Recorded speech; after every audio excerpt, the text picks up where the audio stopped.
Create. Design the life that you want. With Fran Sidney. Hello everyone, welcome to the show. Today we are doing episode 35. We're doing so well, I'm very excited. The new year, new you. We want to change things, we want to do new stuff, and maybe we're a little bit in need of help.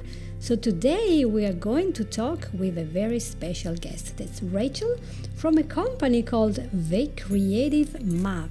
Hello Rachel. Hi Franz, lovely to be here. Yes, it's good to see you. We have a lovely chat. Actually, we had a lovely chat already, and we're going to have a second one today, talking about all the exciting things that you're doing right here in England. Where are you guys based? We're in West Yorkshire, but we work nationally. I mean, anywhere. It's all online, so we work all over the world, I guess. Oh, this is so 2020, 2021. We are modern, we work online, and we are thriving online. So your company is called The Creative Map. What do you guys do? Yeah, well, we're a social enterprise, so we deliver everything to do with being creative for our own self-care. And it's really a way of reconnecting with ourselves and with other people and with the world through creative activities, through looking after ourselves and doing things, just for fun, making time for a bit of fun as well. Sounds very good. And so, but have you always been a creative yourself to set up this company, or is there a background that we want to know about? Yeah, I mean, my background is really in music, so I studied music throughout school, college and university, and I play flute and guitar. I've always sung in choirs and groups and musicals and things like that. But I think at some point during my 20s, I pretty much left music behind somewhat, I suppose, because I started a different career, had a family and everything. And then in more recent years, I've come back to it, and it feels a bit like, coming back to your first love. Say it's my first love of music. And that's what really kick-started this. I started writing songs again, and I did it purely for myself, purely just as a way of self-expression, and just because I love writing music. And I think just coming back to it at a later stage in my life, I realised that I wanted to do something positive with it. I wanted to share that with other people, to encourage others to have a go at whatever form of creativity they enjoyed, just for the sake of it being good for us, rather than feeling like it was something we needed to be good at and succeed at. Wow, that is quite a journey. So it took you a few years to really get back to it. So there is always hope to go back to music. And so tell me a little bit more then, what happened? How did you create this company? Is it just you? I hear there are more people involved. What's going on? Yeah, so there are three of us. There's myself and my colleague Debbie. She does a lot of the art, and she works with me in the workshops. We co-facilitate the workshops. And then my friend Naz, he does some of the more charitable work that we do. So on the social enterprise arm of the company, we work with some particular disadvantage or specific groups, including older people living alone, people with dementia, and some projects specifically targeted at young adults at risk of offending. So my friend Naz manages some of those projects, and I generally kind of run the online workshops and courses that we run. So the three of us together do all of that. That's amazing. So 3 people, all with one goal. How would you define your goal in one sentence? I would say it definitely comes down to be creative for yourself. Mm-hmm. And what's the difference then, when you are maybe 20 and you realize, well, maybe I'm not going to have a career in art, but I still want an art form in my life. What's the difference in the attitude? Yeah, I mean, I think that's been the big difference for me. I'm not sure whether that's why I gave it up in the first place, but I think when you're younger, there's definitely that pressure to make a career out of it, to kind of prove that you can make a career out of something that you're passionate about. And I don't think it was ever really that for me. I think I started music and other creative hobbies just because they made me feel like myself more than anything. And so I didn't really want to pursue them as a career, but I felt sort of, pressured to do so. And in the end, I ended up having a completely different career within the charity sector, and I've really enjoyed that. But I think kind of as my children grow up now and I've got a bit more spare time, it's been great to come back to music and art and creative writing with this different perspective, which is really just how much we can get out of doing something we enjoy, and how good it is for us to actually make time to do that, which is very difficult in a busy life, but so important. It is indeed. So you've been telling me a lot of interesting stuff, and I just want to have a look at my notes, because I remember you do workshops which are now held online until the pandemic is, taking away all the restrictions. So can anyone come to your courses? So the workshops, we started them live. We started them in person, particularly with local groups, so older people in care homes we worked with, and groups of volunteers and mental health charities. And that was going really well until, of course, the pandemic hit, and then we moved the workshops online. So the majority of them, because they've been funded by local mental health charities and other arts organisations. They've been primarily targeted at our local audience, but going forward, both with a combination of funding and investment that we're making in the business, the workshops will be available to anybody. Anybody can attend, and all the details will be on our website. So some of the workshops will be targeted at a specific group, or we'll have to prioritise a particular groups of people to attend. Some of them will be open to anybody, but the online courses we run are for anybody to attend, and we hope to get a much broader audience through the courses. Oh, sounds so amazing. I want to sign up for all the courses. I can never stop. So I think you gave me a little list of what you can do. Did you want to tell us, because I know what it is, but the audience doesn't know, what is it you do exactly in the courses? What kind of, I have 4 or 5 fields at least, so do you want to tell us? The course that's running at the moment, the first major online course that we launched earlier this month is called Creativity for the Soul. So it's a combination of using creative writing, music and art to feel good about ourselves, to let go of those limiting beliefs, to make time for looking after ourselves, and also to find that inspiration to create new pieces of work, and then to have the courage and the self-confidence to share that and inspire others through that. So Creativity for the Soul it's 4 units. It's roughly a 4-week course, although it is self-paced, so people can take as long as they need to do that. And at the end of it, we invite people to share with us a piece of work that they've created during that time. So it might be the recording of a song, it might be some lyrics, it might be a poem or a piece of creative writing, or it might be a piece of art. And then collectively that'll form an online gallery that we can share with our community, and other people can be proud of having created something that's then out in the world. So that sounds very creative and empowering. You did tell me about journaling, vision boards, and even songwriting. Isn't that very complicated to learn songwriting? Is it possible? Well, I think a lot of people are put off from songwriting because it's, they think they'll need to either play an instrument or play an instrument better than they can, or have experience of songwriting. But again, the purpose of it is not to be able to write professionally. It is to write for our own joy and our own self-expression. So in a lot of the workshops, the ones that are focused on songwriting, we focus mainly on lyric writing. And writing lyrics is very much like writing a short story or writing a poem. It's very, very similar.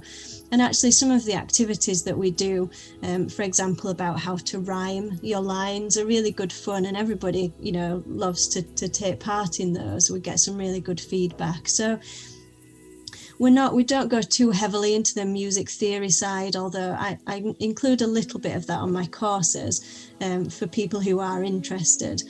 But in the workshops, we tend to focus on telling your story through a song. And I think we've all got a story to tell, haven't we? We've all got an experience or a memory that we could turn into a piece of art, essentially, that we could write down and tell that story. So it's quite simply, how do we turn that memory or experience into a set of lyrics? It's just a different way to tell our story. And so we try to not make it any more complicated than it needs to be. And if people want to go on and add the music to that, then I've got a few ways that I can share with them to do that relatively easily. But that is optional. They can just stop at the lyrics and keep it as a spoken word piece. Sounds very good. I mean, wow, writing your first song, maybe age 50, or maybe 60, and be able to maybe be even poetic, trying to talk about your life. And the most simple thing can be the most poetic and deep sometimes. So, hey, that sounds very good to me. What are the results when people come to your courses? What is the they achieve, apart from making something? The feedback that I really enjoy getting is when people say, oh, I never thought I could do that. I never thought I could write a song. Or it's the people who really love music. I get a lot of people in the workshops who are really passionate about the music they listen to, but they don't necessarily know why a song gets stuck in your head, or why that's their favorite song, or why songs evoke memories for us. And then they come back and say, I'm listening to my favorite music in a completely different way now, and I'm able to tell my story in a song form as well. I never thought I could do that. That's really great feedback.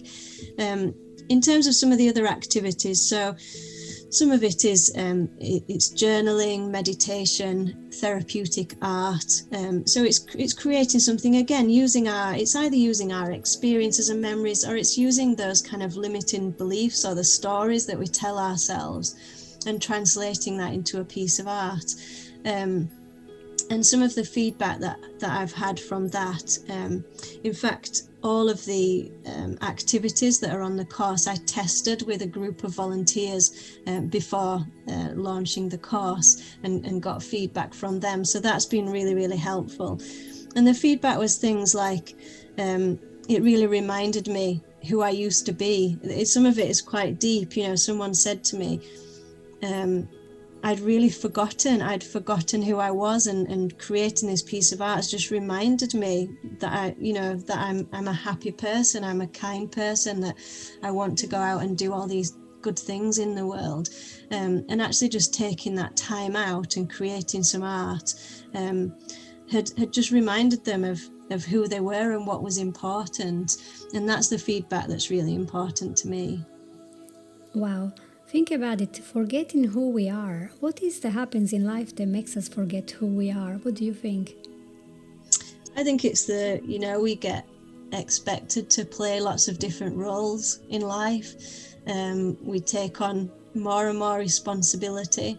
We become parents and partners and employees and,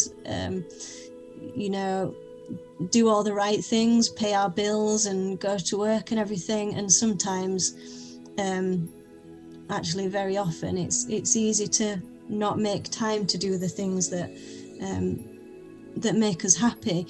And by not doing that, I think it's very easy to forget, not necessarily who you are. I think it's easy to forget what are the things that drive you, what are the things that actually move you deep inside, which is why I really love this connection between creativity and well-being, because I think there is such a strong connection there that if we take that time to do something creative, we're not only creating something, we're actually making time for ourselves, which is so important. Yes, it is. I'm sure that you are quite an advocate for mental wellness. And what is the effect that this has on young offenders that are at risk of offending again and that you sometimes work with? Yeah, I mean, this work it follows on from work I've done in my previous career. So I worked for the Prince's Trust for a number of years, and before that I worked for the police, and I've done a lot of work with prisons and the probation service. So I'm kind of used to working with these target groups. And what's been proven again and again is that young people are committing crimes or making, the wrong choices in their lives, not because they're being forced to do so, but because they're either bored or they can't express themselves or they don't have opportunities that they could really make the most of. And so what we do is not really about trying to stop crime or antisocial behavior or stop people getting involved in crime. It's more about giving them an outlet for their frustrations and fears. So one of the projects we're running in Bradford at the moment is working with a group of young adults who we know are at risk of being involved in crime. And, we can't stop that. I'm not saying that we can actually stop that happening, but what we can do is we can give them an opportunity to share their story. And sometimes they choose to do that through art. So Naz is running a program where these young people get to create some art using graffiti, so they get to express themselves in that way. Sometimes they'll write some rap lyrics. Sometimes they'll write a diary entry. We'll ask them to sit down and write a diary entry of, how do you feel about today? And it's that opportunity for self-expression, for telling their story. And again, it's that connection between how we actually feel and how we show up in the world, how we put that out to other people. That's a big difference, isn't it? And I remember there was a meme months ago, maybe a year ago, in Instagram, and there was like a bunch of crayons and felt pens, and it's like a hoarder house full of his crayons. And he said, "Give your child crayons and he will never buy drugs," or something like that. He won't have time or space for it because he got so much to do. He's going to be busy. And certainly if we get this outlet where we can express ourselves and our ideas in a different way, so when we want to make a statement and say to the society, hey, I don't like this, I'm fed up with this, and that instead of vandalizing and using maybe graffiti and destroying a place, we could actually write something, write a song, or maybe other things that can better convey what we want to mean. And, well, maybe it's not very good English, isn't it? We want to mean, but we want to let people know, because even when we are teenagers, isn't that so annoying that we are trying to make our opinion known, but nobody's quite listening, or you're only this young. And so sometimes it really helps to be able to just, I want to scream this, and you can do that with art or with a song, or maybe you can sculpt or really use the energy. When you do sculpture, you're quite strong as well. So that's amazing to know. We have all these services right here, in the UK, and you can go online, so you can access them from everywhere. And so I'm so thankful. So I remember you said, these people saying, I can't believe I wrote a song, but also I can't believe I draw, because a lot of people think they cannot draw at all until they actually try. No, definitely. And I try and practice what I preach as well, because I would never say that art is my strongest point. And I've been really put off from creating art myself, because I think, well, I've never learned to paint properly. But nevertheless, I did recently get some new watercolor paints, and I just thought, what if I actually just took my advice and had a go without the pressure of it being any good?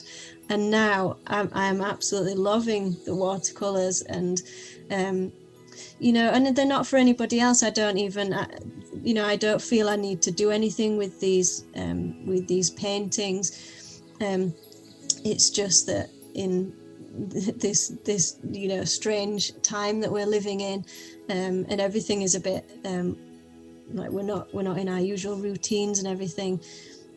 Just taking an hour out to do some painting now for me has been a big help in for my own stress and anxiety. And so I know it works firsthand, and everything that I suggest I have tried, even when it's things that that don't come naturally to me. Mm-hmm. That is so true. We do have a lot of burnout. The parents are forced to homeschool, and they have work to do. They have things, and they have to run the house, and the children have this huge curriculum. It's not the same for when you choose to homeschool because of your educational choices. So you are landing in a place you didn't want to be there, and suddenly you have to be everything, a Superman, Wonder Woman, and the stress is there, and the time goes, doesn't it? Yeah. And I was like, I don't know what it was, but it was a woman who said, you know what, on the weekend I sit with my 2 daughters and we just draw together. And she's not an artist at all, but she just loves to spend that time with a little bit of art and craft, and they feel they can have that connection together, just doing something relaxing instead of running and trying to tick the box or fulfill some assignments. It's important for your own well-being. Yeah, that's right. I mean, I know my children are definitely they've had enough of homeschool now, and they're finding it really hard to concentrate now, and they're missing their friends and everything. And I feel I'm torn some days between trying to get all the work done that the school's sent and just having fun with them. And in fact, this morning I said, once we get the work done today, let's do something different this afternoon. Let's get all the art and craft supplies out and just do something different. And they always say yes to that because they know it's when we can sit down and do something fun together. And so, yeah, I'm very aware that I know what to do, and I don't always do it myself, but I think we're all guilty of that sometimes. So in closing, would you like to share any tips to our audience about art, or whatever you wanted to add to this, so that we have a round view on what is it about to start these new things in your life? So my top tips would be, first of all, remember that inspiration is everywhere. So I have people saying to me, I don't know what to write about, I don't know what to draw, I don't know what to create. And I always say, just get outside in nature, go for a walk and start looking around, start appreciating the things in your life. Listen to your favorite music, put your headphones in, listen to that song that makes you feel happy, or call a friend from your childhood and have a chat to them. Because when we start to reconnect with who we are in that way, we'll find that the inspiration just begins to flow. And once we have that inspiration, we can just create non-stop. And then following on from that, I'm a big advocate for just saying, just have a go, just start. Whatever you're worrying about it not being any good, worrying that you've never tried that way of drawing or painting or writing before, just start, and because the most important thing is to enjoy it. And also, don't be afraid to share your work, because if you do get to a point where and you think, I'm quite pleased with that piece that I've created, what you'll probably find when you get the courage to share it is that it'll go on and inspire someone else to create something. It'll inspire someone else to take a bit of time out for themselves. And I think we kind of owe that to each other as well. Yes. There was a lawyer, there was also a concert pianist. And people was, how do you do that? Because I love being a lawyer, I love the law and studying the law and everything, but I love my music. I cannot give up that. And I'm not saying we all should be having a really demanding career and quite a demanding hobby, but we all have an artistic something that we can do, even if it's picking up 5 flowers and putting them together and just enjoy them. And that is such a thing of connecting us to to the universe, to this beautiful earth, to the nature, to the animals, to whatever, even to astronomy and to the sky, listen and to all the noises outside and be very much present. Because otherwise we run, and we don't stop. And that's awful. I think humanity should stop. And I think that's what the arts are doing for us, don't they? They allow you to be in the flow, to stop for a minute and to just think, and think of nothing at the same time. That's amazing, isn't it? Yeah, that's right. And I agree. I mean, lots of people have a, high pressure job, and also lots of quite serious hobbies as well. But I think that's just an example of how we don't have to be one thing. We can love lots of different things and split up how we spend our time. And I think sometimes it's about prioritizing what matters the most and making time for those things that make us happy over and above the work that we do, to keep our families going and to give back to the world. Yeah, it's a big juggling act. Yes. to do everything, but always remember that there will be always emergencies. But if you keep your priorities right, then you have a special jar and you have a big stones, which are your priorities, the things that have to happen because you have a long-term goal to feel good, to be balanced. And then you have a rice that goes in the middle. If you put a rice first in the jar, there'll be no space for the big goals. So the rice is all these little things that happen every day. Everybody knows this parable or metaphor. But that's so important with art. Lots of people say, well, I don't have time for art. Well, because it's not in your priorities. Yeah. If you say every weekend I'm going to spend an hour, you will put the stone in there and will say, well, nothing can change this unless there is a tsunami. There will be the tower, and then you start being balanced and actually thinking about your own well-being. And that reflects in how you will treat others, how peaceful you are, because you're doing something that is regenerating you. I think the art has this gift. It doesn't matter if you are Michelangelo or a nobody, it is so regenerating, refreshing, and just makes people happy. Definitely. Well, I'm so glad that we agree on that, Rachel. And please, people, listen up to Rachel in the future, because she will be doing lots more workshops.